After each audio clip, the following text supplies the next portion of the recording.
नमस्कार, मैं हूं अंकुर और आप देख रहे हैं सत्यहिंदी.com। सत्य हिंदी की खबरें शुरू करें उससे पहले आपको ये बता दें कि सत्य हिंदी का ऐप आ चुका है। उसको डाउनलोड करने के लिए आपको इस वीडियो के डिस्क्रिप्शन में जाना होगा, वहां से आप ऐप डाउनलोड कर सकते हैं। ऐप को आप गूगल प्ले स्टोर से भी डाउनलोड कर सकते हैं। अब एक नजर डाल लेते हैं अब तक की सुर्खियों पर। पेट्रोल और डीजल की कीमतों में लगातार बढ़ोतरी हो रही है। आज पेट्रोल की कीमत में 27 पैसे प्रति लीटर तो डीजल की कीमत में 28 पैसे की बढ़ोतरी की गई है, जिसके साथ ही मुंबई में पेट्रोल की कीमत 101 रुपए 52 पैसे प्रति लीटर हो गई है और डीजल की कीमत भी 93 रुपए 58 पैसे हो गई है। इसके अलावा दिल्ली में पेट्रोल की कीमत 93 रुपए 31 पैसे और डीजल की कीमत 86 रुपए 22 पैसे प्रति लीटर हो चुकी है।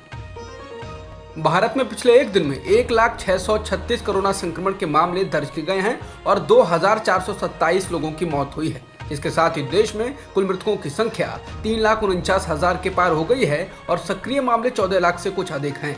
उम्मीद लगाई जा रही है कि अगले हफ्ते एक दिन में आ रहे मामलों की संख्या 50,000 हो सकती है। कोरोना वायरस के कम होते मामलों के बीच आज से कई राज्यों में पाबंदियों में काफी ढील दी गई है, यानी आज से अनलॉक की प्रक्रिया शुरू हो गई है। दिल्ली में आज से मार्केट और मॉल सुबह 10 से 8 बजे तक खुलेंगे। ये ऑड इवन के हिसाब से खुलेंगे। इसके अलावा मेट्रो भी 50% क्षमता के साथ चल सकेगी। महाराष्ट्र में 5 फेज में अनलॉक की प्रक्रिया भी शुरू हो गई है। उत्तर प्रदेश में अभी केवल 3 ही ऐसे जिले हैं जहां लॉकडाउन लागू है।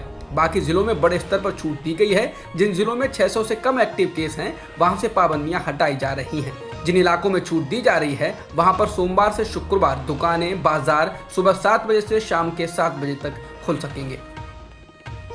समाचार एजेंसी एएनआई के मुताबिक बीजेपी की सहयोगी पार्टी जेजेपी के विधायक देवेंद्र बबली के साथ विवाद के बाद गिरफ्तार किए गए 3 किसानों में से 2 किसानों को आखिरकार रिहा कर दिया गया है। बता दें, राकेश टिकैत, गुरनाम सिंह चड्डूनी जैसे किसान नेताओं के साथ बड़ी संख्या में किसान हरियाणा के टोहाना थाने पर धरना कर रहे थे। किसानों ने साफ कर दिया था कि जब तक किसानों को रिहा नहीं किया जाएगा वो धरना जारी रखेंगे। हालांकि अब किसान नेता राकेश टिकैत ने कहा है कि अभी हमने टोहाना थाने का घेराव करने का फैसला बदल दिया है। टिकैत ने कहा कि हालांकि अभी एक किसान जेल में है, उसकी रिहाई को लेकर भी पुलिस से बात चल रही है। बिहार बीजेपी अध्यक्ष संजय जायसवाल ने नीतीश सरकार में दलितों पर हो रहे अत्याचार को लेकर सवाल खड़े किए हैं। जायसवाल ने रामगढ़वा के धनगढ़वा गांव में दलित समाज के लोगों का रास्ता अल्पसंख्यक समाज के कुछ लोगों द्वारा बंद किए जाने को लेकर चिंता जताई और कहा कि उन्होंने इस मामले में थाना प्रभारी से बात कर इस मामले का तो निदान कर दिया है, लेकिन पिछले कुछ दिनों से दलित समाज पर अत्याचार की घटनाएं बढ़ गई हैं। कहीं उनको बारात निकालने पर पीटा जा रहा है तो कहीं किसी अन्य मामले में। और दुख की बात यह है कि हर बार दोषी के बदले दोनों समाज के लोगों को जेल भेज दिया जाता है। जायसवाल ने कहा कि अगर जनप्रतिनिधियों के द्वारा इस तरह की घटनाओं पर तुरंत संज्ञान लेकर निदान कर दिया जाता है तो भविष्य में स्थितियां हाथ से नहीं निकलती। पर जब जिला प्रशासन एक तरफ खड़ा होकर निर्दोषों को भी दंड देने लगता है तो समाज में बहुत गलत संदेश जाता है। दिल्ली में राशन की होम डिलीवरी योजना पर मुख्यमंत्री अरविंद केजरीवाल और बीजेपी फिर आमने सामने हैं। इस योजना पर बीजेपी की केंद्र सरकार ने रोक लगा दी है, जिसके बाद मुख्यमंत्री अरविंद केजरीवाल ने पूछा कि जब पिज्जा और बर्गर की होम डिलीवरी हो सकती है तो राशन की क्यों नहीं। इस सवाल के साथ ही उन्होंने प्रधानमंत्री मोदी से आग्रह किया कि वे राज्य सरकार को घर घर राशन पहुँचाना शुरू करने दें। उन्होंने तो केंद्र सरकार से यहाँ तक अपील की कि कोरोना को देखते हुए इस योजना को राष्ट्रीय स्तर पर इस्तेमाल किया जाना चाहिए। केजरीवाल ने कहा कि हम गरीबों को घर घर राशन पहुंचाना चाहते हैं, लेकिन घटिया राजनीति के कारण इस पर केंद्र ने रोक लगा दी है। केजरीवाल ने कहा कि दिल्ली में राशन माफिया हैं और उनकी पहुंच बहुत ऊपर तक है।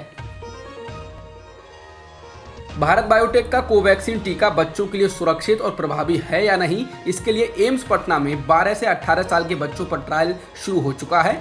इसके लिए एम्स दिल्ली में आज बच्चों की स्क्रीनिंग की जाएगी। ये ट्रायल ऐसे समय में किया जा रहा है जब विशेषज्ञ तीसरी लहर की आशंका जता रहे हैं और ये डर है कि पर्याप्त संख्या में लोगों को टीका नहीं लगाया गया तो तीसरी लहर में वायरस बच्चों पर हमला करेगा।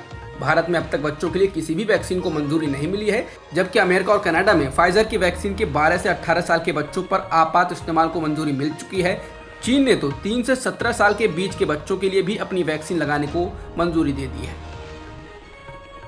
वैक्सीन की कमी के बीच दिल्ली सरकार ने कहा है कि फिलहाल 18 से 44 उम्र के लोगों को कोवैक्सीन की पहली खुराक नहीं दी जाएगी।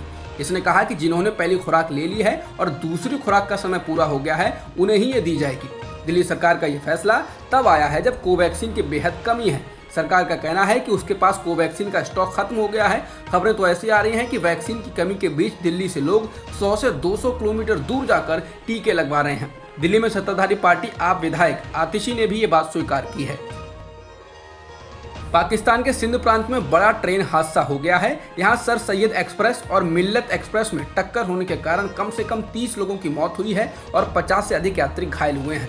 मरने वालों का आंकड़ा और बढ़ सकता है। दुर्घटना के बाद घायल यात्रियों को अस्पताल भेजा गया है और फंसे हुए यात्रियों को निकाला जा रहा है। अब तक की खबरों में इतना ही। बाकी खबरों के लिए बने रहिए सत्यहिंदी.com के साथ। सत्य हिंदी का ऐप डाउनलोड करें गूगल प्ले स्टोर पर।